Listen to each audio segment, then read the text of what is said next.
The World Motorsport Council has published and approved a new raft of F1 rules and regulations for the F1 floor and the 2026 Power Unit. Want to know details about the 2026 Power Unit regulations? Click on the pop-up link on your screen now to watch that video. In this video, let's talk about the new rules and regulations imposed on the F1 floor and tackle the porpoising phenomenon. Porpoising has dominated media headlines throughout the 2022 F1 season, as many teams and drivers have suffered severely from this issue. The team to most suffer has been Mercedes, derailing Mercedes from its 2022 season targets.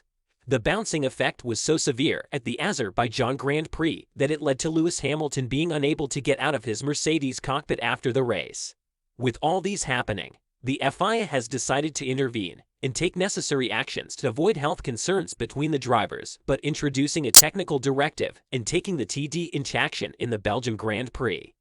Not only this, the FIA has made certain regulation changes and design changes to the F1 floor to tackle the bouncing issue.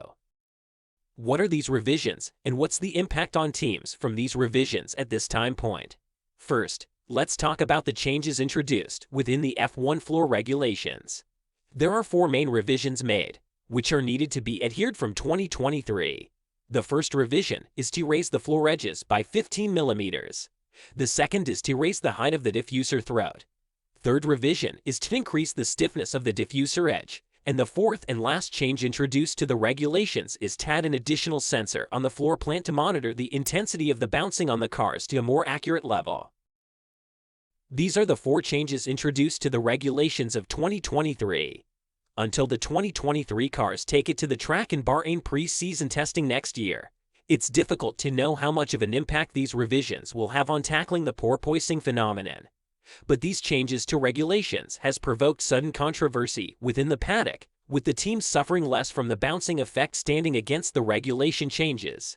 As much as 6 out of the 10 teams are against it, the 4 supporting the regulation changes being teams powered by Mercedes engines for a coincidence. On a vote basis, these regulations would not have come into effect, but due to the FIA considering the porpoising effect to be a safety issue, a vote among teams is not required. Thus, these measures were approved by the World Motorsport Council on the 16th of August 2022. This is bad news for teams against the regulation changes, especially Red Bull and Ferrari. Ferrari has had bouncing under control, and Red Bull seems to have no bouncing at all, making the rule change an aspect against them, thus the reason to talk against it. But they can be happy as one of the rule change has been toned down. Originally, the floor edges were proposed to be raised by 25 millimeters, but the approved raise height was 15 millimeters. Now, let's talk about the impact of this rule change on the teams in the 2023 season.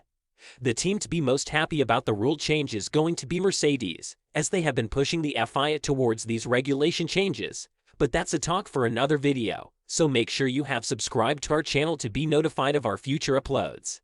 Back to our discussion. Regarding the rule changes, the teams have a budget cap of nearly 135 to 140 million, and now we are more than halfway off the 2022 F1 season.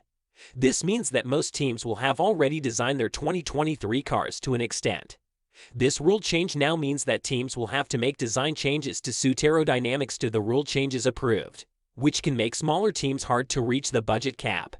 Teams like Red Bull, Ferrari, Mercedes, and McLaren will be able to cover costs as they are high-spending teams.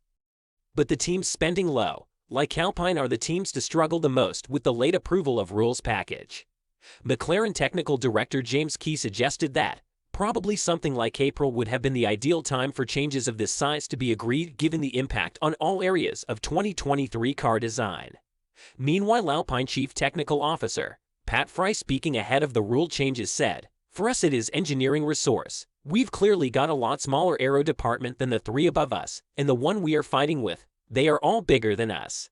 They might have 20 people parked outside the cost cap doing sailing or push bikes, but they can quite easily drag them back in to hit a problem and then send them away again. So when you've got that level of extra capacity, they've got a huge advantage. Delaying the rules for them is great, because they know all the small teams are not going to be able to cope." The team principal of Red Bull, Christian Horner, on the other hand, told RacingNews365.com a compromise need to be found. But it's a little bit of a tricky one, because that regulation change is massive. It changes the whole concept of aerodynamics. And it's tricky for the FIA, because where do you draw the line? While there is a safety obligation of the FIA to look into, where does that line stop? Do we need to seek permission to go from slicks to wet, or wet to slicks? If we hit a curb or not? You've got to be careful about the unintended consequences of these things, said Horner. Christian Horner believes that Red Bull will be well placed to tackle the rule changes imposed, given their history. One team boss went as far as to mention, the changes are so extreme for 2023 because Mercedes claimed that they have found 40% more downforce for next year, so they have urged the FIA tact. If Mercedes have genuinely done that, then you may as well hand them the World Championship now.